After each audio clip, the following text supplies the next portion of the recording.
Salut! Dans ce chapitre sur le mouvement dans un champ uniforme, nous verrons premièrement le mouvement du solide dans le champ du pesanteur et ensuite le mouvement d'une particule chargée dans un champ électrostatique uniforme E.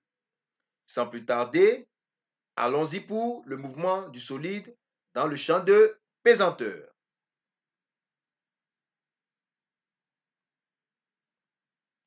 Dans un champ de pesanteur, tu dois savoir qu'une seule force est mise en évidence. Il s'agit du poids P. Donc, un solide immobile en mouvement dans un champ de pesanteur est soumis à l'action de son poids. Citons quelques exemples du mouvement dans un champ de pesanteur. Nous avons le mobile en chute libre, le lancer de balle dans un panier, le tir d'un canon, un joueur qui tire un coup franc, un joueur de tennis qui tape dans une balle, ainsi de suite.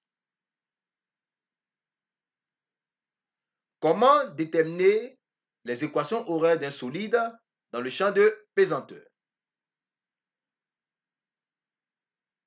Pour le faire, il faut utiliser le théorème du centre d'inertie.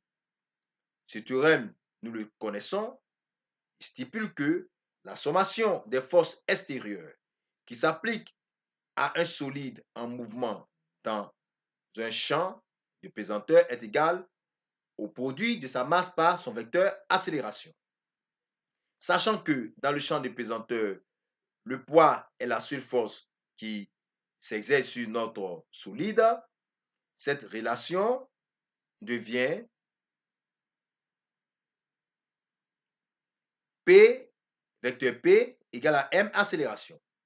Sachant que le vecteur P c'est égal à M vecteur G, alors nous avons mg égale à M accélération. Ce qui nous donne en définitive le vecteur accélération égale au vecteur champ de pesanteur G. Et à partir de cette expression, nous savons déjà le faire, nous déterminons les équations horaires. Ce qu'il est important de savoir, il faut définir les conditions initiales. Ces conditions correspondent comme on appelle, aux coordonnées au temps t égale à 0. Donc, les coordonnées du vecteur vitesse V0, les coordonnées du vecteur position au G0. Donc, tu vas déterminer, tu vas vérifier si le mobile avait une vitesse initiale ou si il avait une position initiale.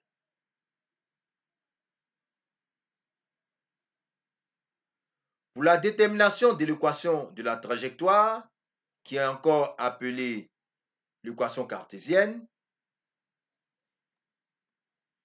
tu dois exprimer y en fonction de x ou z en fonction de x.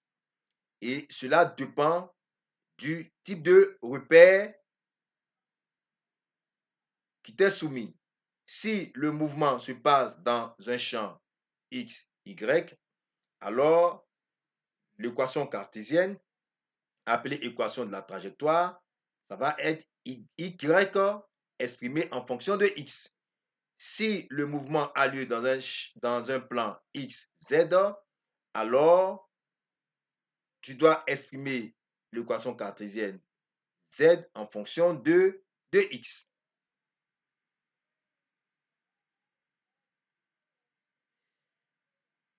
Déterminons maintenant la flèche. Pour ce faire, il est important de savoir ce que c'est que la flèche.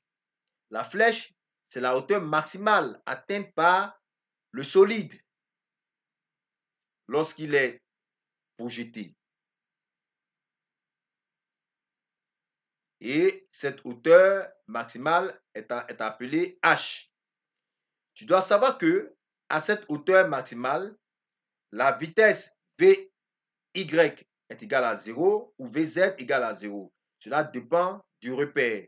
Si le mouvement se passe dans un plan x, y, alors c'est la vitesse Vy qui est égale à 0. Si le mouvement se passe dans le repère xz, alors c'est la vitesse vz qui est égale à 0 à cette hauteur h. Donc, à partir de ton équation horaire, alors tu vas poser que y ou vz égale à 0. Ce qui va te permettre de déterminer ts, qui est le temps auquel le mobile atteint cette hauteur maximale. Une fois que tu as ts, tu vas remplacer ts dans l'équation horaire, qui est y estimé en fonction du temps. Donc, tu auras ys qui va être égal à h. Et en remplaçant ts, l'expression du temps au sommet maxi, à la hauteur maxi, alors tu pourras déterminer alors la hauteur h en remplaçant juste ts dans l'équation horaire.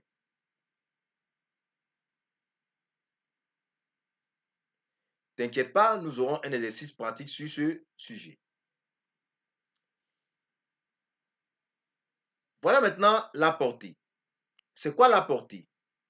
La portée horizontale est le point d'impact du mobile, autrement dit, la distance à laquelle le mobile touche le sol. Et pour déterminer cette distance, cette portée, il faut noter que lorsque le mobile touche le sol, la hauteur est égale à 0. Donc, y qui est égal à yp est égal à 0 ou z qui est égal à zp égale à 0. Cela dépend toujours du repère dans lequel le mouvement se déroule. Donc, en posant que y égale à 0 ou z égale à 0, tu obtiens xp qui est égal à op qui correspond à la portée horizontale. Cette expression de y ou de z est en fait l'équation cartésienne du mouvement. Je précise, z égale à 0 ou y égale à 0 est l'équation cartésienne. Donc, en posant que l'équation cartésienne égale à 0, tu auras une équation à résoudre.